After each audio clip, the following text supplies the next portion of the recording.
Dear learners, greetings of the day. Welcome back to my channel, English Mentor. Today, I'm going to teach you part number 2 of non-finite verbs.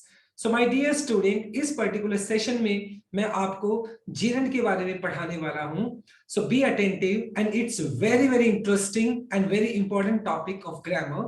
Grammar का एक बहुत important topic है ये. So be attentive और इस video को बहुत अच्छे से वॉच करना आपको. So let us start this particular session without any further delay. So before we proceed, we need to understand what does gerund mean. कि gerund होता क्या है? देखिए my dear student, gerund क्या होता है? जब वर्ब के फर्स्ट फॉर्म के साथ हम ing लगा देते हैं और वो क्या काम करती है? एज ए नाउन काम करती है. जब वर्ब की फर्स्ट फॉर्म के साथ हम यानी ing लगा देते हैं और एक नाउन की तरह काम करती है तो उसको हम gerund बोलते हैं. क्या बोलते हैं? gerund बोलते हैं. जनरली जो gerund होता है वो दो तरीके से यूज होता है. या तो हम उसको क्या करते हैं? एज ए सब्जेक्ट यूज कर लेते हैं, या तो उसको एज ए सब्जेक्ट यूज किया जाता है, या फिर उसको एज ए ऑब्जेक्ट यूज किया जाता है. राइट? तो ये gerund का क्या है, किस तरीके से gerund का जनरली यूज किया जाता है. Now we have some rules. एक एक रूल को हम स्टडी करेंगे. Be attentive. देखते हैं रूल नंबर 1 की अगर मैं बात करूं, a gerund gets structure v1 plus ing, जो कि मैंने अभी आपको बताया है कि अगर वर्ब के फर्स्ट फॉर्म के साथ आप ing लगा देते हैं और वो एक एज ए नाउन काम करता है तो उसको हम gerund बोल सकते हैं. जैसे अगर मैं बोलता हूं टीचिंग इज एन आर्ट, तो यहाँ पे क्या किया है? टीच और उसके बाद प्लस ing लगा दिया, है ना. तो ये क्या बन गया? ये बन गया टीचिंग. क्या बन गया? ये टीचिंग. तो यहाँ पर अगर देखें टीचिंग, तो टीचिंग एज ए क्या कैसे यूज किया आपने? Teaching as a noun use किया है. टीचिंग इज एन आर्ट, तो यहाँ पे जो टीचिंग है ये हमने एज ए नाउन यूज किया है. और यहाँ पर अगर इसके पार्ट ऑफ स्पीच की अगर मैं बात करूं तो कैसे यूज किया गया है? ये एज ए सब्जेक्ट यूज किया गया है. सेंटेंस नंबर 1 में हमने टीचिंग को एज ए सब्जेक्ट यूज किया है. राइट? सेंटेंस नंबर 2 को देखते हैं. gerund can be use as an object. या तो सब्जेक्ट की तरह यूज करेंगे हम इसको, या ऑब्जेक्ट की तरह यूज करेंगे, एज आई टोल्ड यू. तो पहले सेंटेंस में देखो यहाँ पर मैंने किस तरीके से यूज किया, टीचिंग इज एन आर्ट. तो इस पर्टिकुलर सेंटेंस में मैंने टीचिंग को एज ए सब्जेक्ट यूज किया. And I like your teaching. अब यहाँ पे इस सेंटेंस में देखो सब्जेक्ट और उसके बाद ये वर्ब आ गई और बाद में जो रिमेनिंग पार्ट होता है वो आपका ऑब्जेक्ट हो गया. तो यहाँ पे ये योर टीचिंग है, ये वाला जो टीचिंग है ये आपका एज एन ऑब्जेक्ट की तरह हमने यूज कर लिया. So as I told you, generally जो gerund होता है आपके दो तरीके से यूज होता है. या तो एज ए सब्जेक्ट यूज किया जाएगा या एज ए ऑब्जेक्ट यूज किया जाएगा. इस पर्टिकुलर सेंटेंस में हमने teaching as a object use किया है. सेंटेंस नंबर 3 को देखते हैं. gerund can be change into plural. देखिए gerund को हम प्लूरल में चेंज कर सकते हैं, लेकिन हम इन्फिनिटी को प्लूरल में चेंज नहीं कर सकते हैं, जैसा मैंने कल आपको समझाया था. अब देखो पेंट के साथ आपने क्या किया? पेंट के साथ आपने ing लगा दिया तो ये बन गया पेंटिंग. क्या बन गया? पेंटिंग. लेकिन अगर पेंटिंग का प्लूरल आपको बनाना हो तो ये क्या बन जाएगा? पेंटिंग्स बन जाएगा. जो कि देखो the paintings of Salman Khan are very costly. तो यहाँ पे जो पेंटिंग्स है ये gerund है और यहाँ पे हमने gerund का भी कौन सा फॉर्म यूज किया? प्लूरल फॉर्म यूज किया है. तो इट मींस जो gerund होता है वो प्लूरल फॉर्म अपने साथ लेकर चल सकता है. नंबर 4 को देखते हैं. A gerund can get article before itself. Generally क्या होता है? देखो कल मैंने आपको समझाया इन्फिनेटिव अपने साथ कभी भी आर्टिकल लेकर नहीं आता है, but gerund can take an article with itself. यानी gerund अपने साथ आर्टिकल लेकर आ सकता है. जैसे अगर मैं बात करूं the writing of Mohan is very clear, तो यहाँ पर जो राइटिंग है ये क्या है? ये यहाँ पर gerund है. ये कैसे यूज हुआ? gerund यूज हुआ है. और इस gerund से आगे हमने आर्टिकल द भी दिया है, तो इट मींस gerund अपने साथ आर्टिकल द भी लेकर आ सकता है. राइट? उसके बाद सेंटेंस नंबर 5 को देखें. gerund can be used just after possessive form. देखिए माय डियर स्टूडेंट, अब ये चीज देखने वाली है. gerund जो होता है मान लो उससे पहले आप हमेशा ही पजेसिव एडजेक्टिव यूज करते हैं. क्या यूज करते हैं? gerund से पहले आप पजेसिव एडजेक्टिव यूज करेंगे और उसके बाद हमेशा आप gerund यूज करेंगे. यानी gerund से पहले आप हमेशा पजेसिव एडजेक्टिव यूज करते हैं. तो यहाँ पर देखो योर रनिंग इज फास्ट. अब रनिंग क्या है? रनिंग यहाँ पर gerund हो गया आपका और ये जो योर दिया है ये आपका पजेसिव एडजेक्टिव हो गया। तो इट मींस क्या है कि जेरेंड से पहले आप पजेसिव केस यूज कर सकते हैं, but before infinitive possessive case is not used. लेकिन अगर इन्फिनेटिव केस यहां पर होता तो उससे पहले हम पजेसिव केस को यूज नहीं करते हैं, राइट।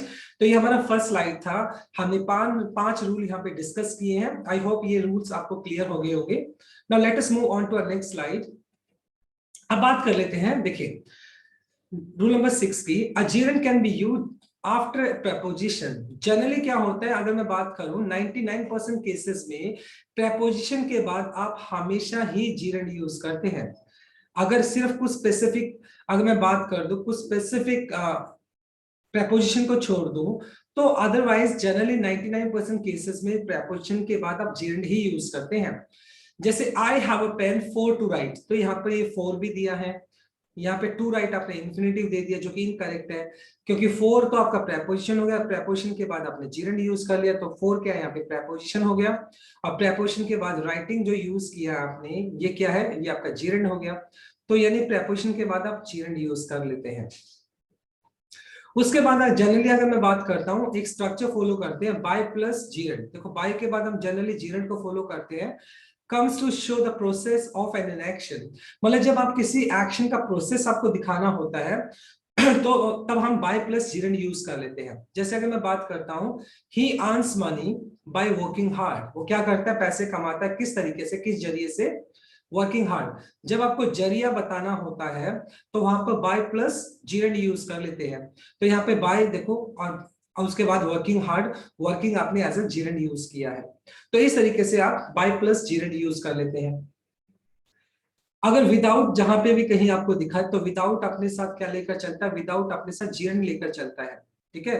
और इसका जो पर्पज होता है, जब आप किसी पर्टिकुलर प्रोसेस को इग्नोर करना चाहते हो, किसी पर्टिकुलर प्रोसेस का जो एक्शन होता है उसको इग्नोर करना चाहते हो, तो तब भी हम जेरेंड यूज कर लेते हैं। जैसे ही अर्न्स मनी, यानी वो पैसा कमाता है क्या, without working hard, without working hard. तो यहाँ पे देखो विदाउट आ गया, और विदाउट के बाद आपने क्या यूज किया, वर्किंग, जो कि V1 प्लस ING यूज किया जा रहा है, जो कि यहाँ पर किस तरीके से काम कर रहा है, जेरेंड है यहाँ पर ये, राइट।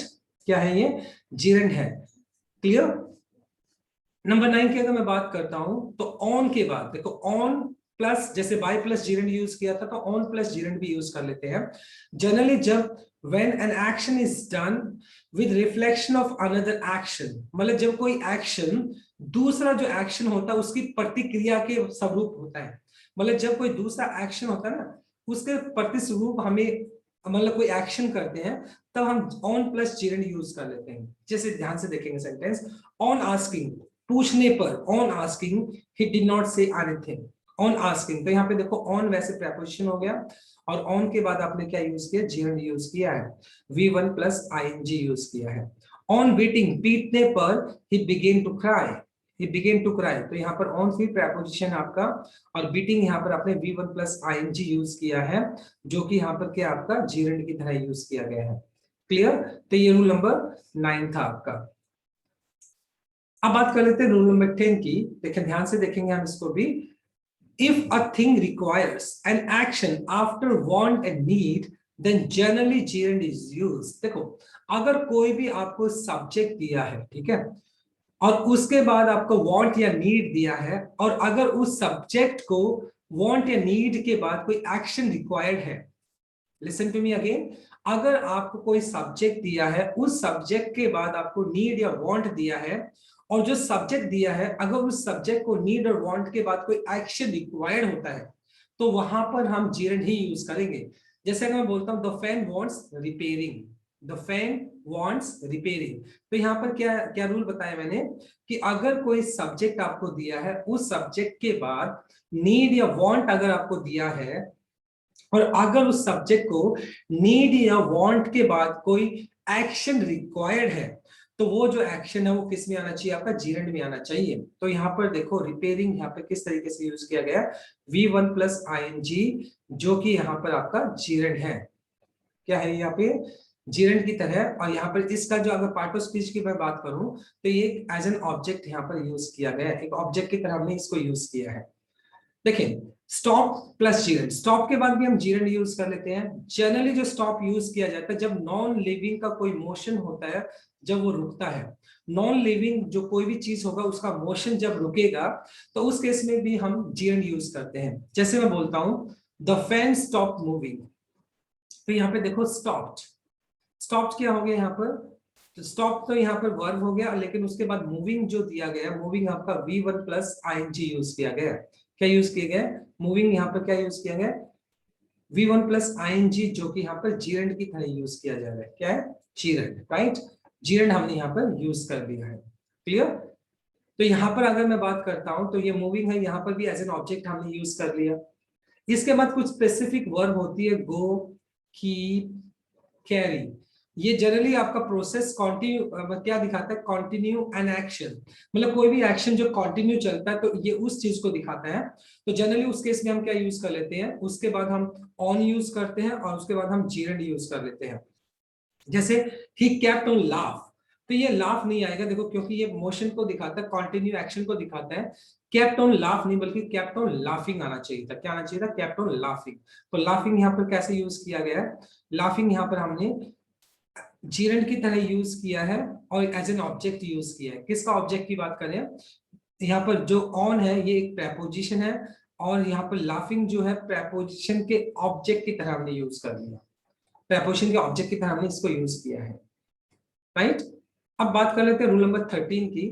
देखें, नेगेटिव सेंटेंस की अगर मैं बात करता हूं, नॉट के बाद देखो, फोर के बाद हम नोट लगाएंगे ना कि नो। देखो, not comes to qualify a gerund in negative sense. अगर आपका कोई भी जीरेंड है वो नेगेटिव सेंस में है तो उसके बाद हम नॉट लगाते हैं, नो नहीं लगाते हैं। जैसे he has advised me for no going there, तो यहाँ पे नो दिया जो कि इनकरेक्ट है। यानी नेगेटिव सेंस में आपका नो नहीं आएगा बल्कि क्या आएगा, नॉट आएगा। क्लियर। जैसे देखो, he has advised me, he has advised me for not going there होता है ना कि नो, तो यहाँ पे नॉट आ जाएगा ना कि नो, राइट। इसके बाद अगर मैं बात करूं, allow, order, advice, suggest, prohibit, forbid, इन सभी के बाद आप इन्फिनेटिव केस भी यूज कर लेते हैं और इन सभी के बाद आप इन्फिनेटिव केस भी यूज कर लेते हैं या फिर इनके बाद आप जीरेंड भी यूज कर सकते हैं। लेकिन आपको ध्यान में क्या रखना पड़ेगा, अगर ये जो वर्ब्स दिए गए हैं, allow, order, advice, suggest, prohibit, forbid, अगर इनके बाद, अगर मतलब ये वर्ब के बाद अगर आप इन्फिनिटिव केस यूज करना चाहते हो तो जितनी भी ये वर्ब्स दी गई हैं, पहले तो ये वर्ब्स आ जाएंगे आपकी और उसके बाद आपका ऑब्जेक्टिव प्रोनाउन आता है। क्या आता है, ऑब्जेक्टिव प्रोनाउन आता है और उसके बाद आप यूज कर लेते हो infinitive case, 2 plus V1 use कर लेते हो। तो ये स्ट्रक्चर आपको फॉलो करना पड़ता है इन्फिनिटिव के केस में। लेकिन मान लो अगर यही वर्ब आपको दी गई है, अगर इन वर्ब के बाद अगर आप जीरेंड यूज करना चाहते हो तो पहले तो ये वर्ब्स आ जाएंगी और उसके बाद आपको यूज करना पड़ेगा पजेसिव एडजेक्टिव। क्या यूज करेंगे, पजेसिव एडजेक्टिव यूज करेंगे इनके बाद और उसके बाद फिर आप क्या यूज करेंगे, जीरेंड यूज करेंगे, जो कि मैंने अभी आपको बताया था, पजेसिव एडजेक्टिव के बाद आप जीरेंड यूज करते हैं। तो ये स्ट्रक्चर आपको ध्यान में रखना पड़ेगा। Let me just make it clear, ये जो वर्ब ऊपर दी गई इनके बाद इन्फिनेटिव केस भी यूज कर सकते हैं और जीरेंड भी यूज कर सकते हैं। लेकिन अगर आप इन्फिनेटिव केस यूज करेंगे तो पहले वर्ब आएंगी, फिर उसके बाद ऑब्जेक्टिव प्रोनाउन यूज करेंगे और उसके बाद 2 प्लस V1 यानी कि इन्फिनेटिव केस यूज करेंगे। लेकिन अगर आप इनके बाद जीरेंड यूज करना चाहते हैं तो पहले वर्ब आएगी और फिर पजेसिव एडजेक्टिव आप यूज करेंगे और उसके बाद जीरेंड आएगा आपका। आई होप आपको ये समझ आया होगा। Let me just make it clear, देखिए ध्यान से। He allowed, ये वर्ब होगी, he allowed my going there, he allowed my going there। अगर आप सेंटेंस को ध्यान से देखें तो allowed यहाँ पे वर्ब हो गया, my going, तो my यहाँ पर किस तरीके से यूज किया गया, पजेसिव एडजेक्टिव की तरह यूज किया गया है और उसके बाद जो going यूज किया है वो जीरेंड यूज कर लिया आपने। कैसे यूज कर लिया, जीरेंड यूज कर लिया। He allowed my going there correct answer है, बिल्कुल ये गलत कुछ भी नहीं है इसके अंदर। यही सेंटेंस को अगर मैं इन्फिनिटिव केस में बनाता तो he allowed me to go, he allowed me to go, क्या बोलेंगे, he allowed me to go। चलो एक सेंटेंस और देख लेते हैं। जैसे मैं बात करता हूं, he advised me to go। जैसे मान लो मैंने सेंटेंस लिया, he advised me to go, ठीक है। तो यहाँ पर देखो, ये आपका एडवाइस यानी वर्ब हो गया यहाँ पर आपका और उसके बाद आपने मी के बाद क्या यूज कर लिया, ऑब्जेक्टिव प्रोनाउन यूज कर लिया और उसके बाद टू प्लस गो आपने यूज कर दिया इन्फिनिटिव केस। तो ये तो आपने इन्फिनिटिव के केस में यूज किया। अगर इसी सेंटेंस को आप जीरेंड में यूज करते तो कैसे होता? ही एडवाइज्ड, सेम सेंटेंस, ही एडवाइज्ड माई गोइंग, ये एडवाइज्ड माई गोइंग। तो ये सेंटेंस भी बिल्कुल करेक्ट है। अब यहाँ पे एडवाइस वर्ब हो गया और उसके बाद क्योंकि आपने जीरेंड यूज किया है तो यहाँ पर पहले आपने पजेसिव एडजेक्टिव यूज कर लिया और उसके बाद गोइंग यहाँ पर आपने जीरेंड यूज कर लिया। तो ये स्ट्रक्चर बहुत इंटरेस्टिंग स्ट्रक्चर है, आपको ध्यान रखना पड़ेगा। क्लियर? तो ये रूल नंबर 13 14 हमने कर लिए हैं, 13 भी हो गया, 14 भी हो गया। उसके बाद क्या है देखो माय डियर स्टूडेंट, प्रेपोजिशन के बाद तो मैंने आपको ऑलरेडी बताया हुआ, प्रेपोजिशन के बाद आपका जीरेंड ही यूज करेंगे आप। जैसे अगर मैं बात करता हूँ ही कीप्स अ पेन, सबसे पहले वर्ब आ गया आपका, ठीक है, वर्ब हो गया आपका ये देखो। और उसके बाद आपने ऑब्जेक्ट यूज किया, अब पेन आ गया आपका ऑब्जेक्ट, ठीक है। और उसके बाद प्रेपोजिशन अगर दिया होता है, प्रेपोजिशन यहाँ पे फोर हो गया और उसके बाद आप जीरेंड ही यूज करेंगे तो राइटिंग यहाँ पर क्या हो गया, जीरेंड की तरह आपने यूज कर लिया, राइट। तो ये स्ट्रक्चर भी आप फॉलो करेंगे। इसके बाद क्या है देखो, सीम, लूम, अपीयर, टेंड, हैपन और उसके बाद टू बी प्लस जीरेंड आप यूज कर लेते हैं। तो इसके बाद आप जनरली क्या करते हैं, उसके बाद आप जीरेंड यूज करते हैं जब आपको ये दिखाई पड़ता है टू बी प्लस, तो टू बी प्लस और उसके बाद जीरेंड यूज करते हैं। जैसे he seems to be dancing on stage, तो यहाँ पे देखो he seems to be dancing, तो सीम्स के बाद टू बी यूज कर लिया आपने और डांसिंग आपने कर दिया, तो बी डांसिंग यहाँ पर यूज किया जा रहा है एज एन जीरेंड, यानी एज ए जीरेंड हमने यहाँ पर यूज कर लिया। He seems to be dancing on stage, तो यहाँ पर हमने जीरेंड यूज कर लिया 16 रूल नंबर के अंदर।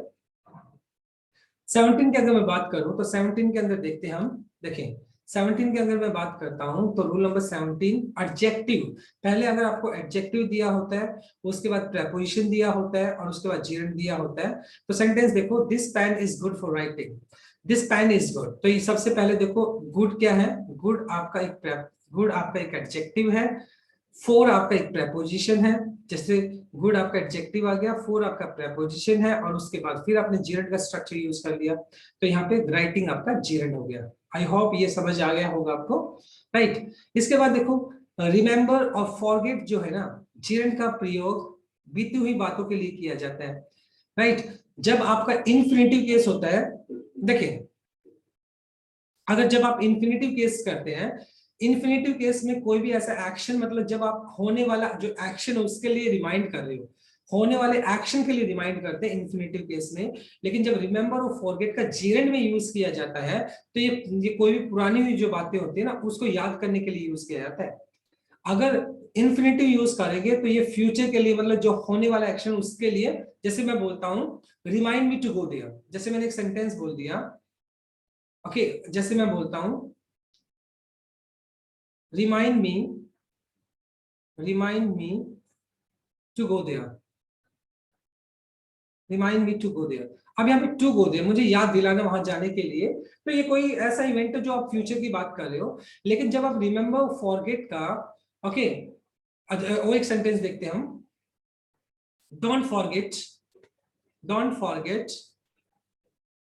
to carry your laptop, don't forget to carry your laptop।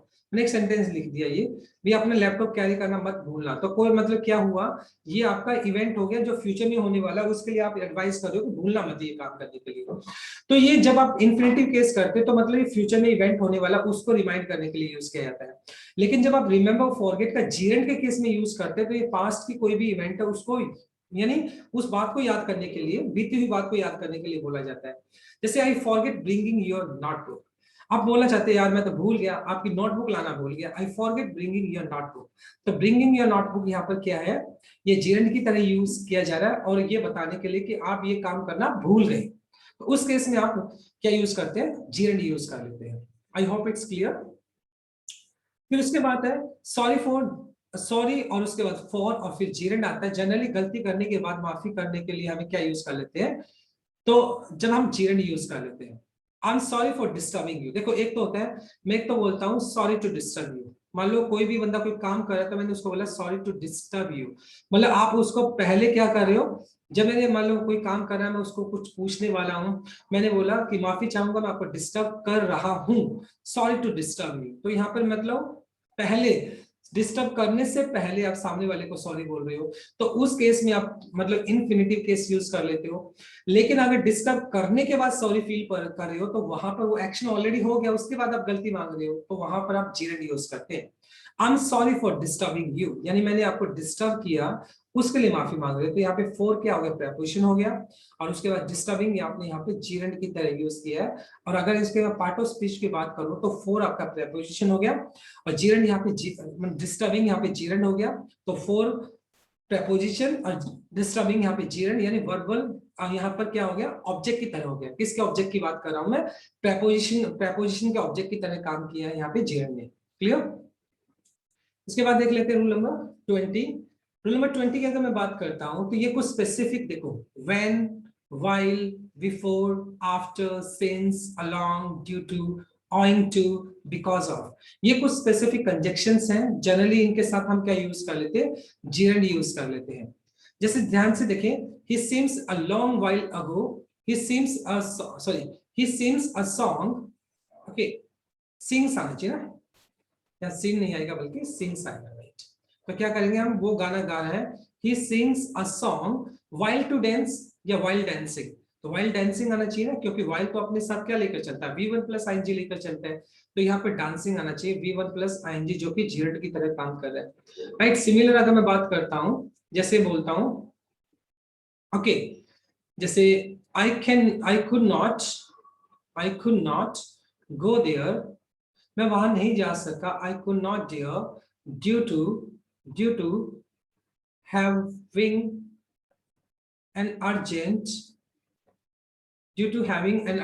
piece of work।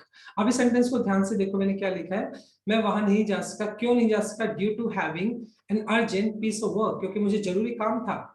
तो यहाँ पे ड्यू टू हैविंग, तो हैविंग हमने किस तरीके से यूज किया है, V1 प्लस ing यानी कि जीरंड की तरह हमने यूज कर दिया।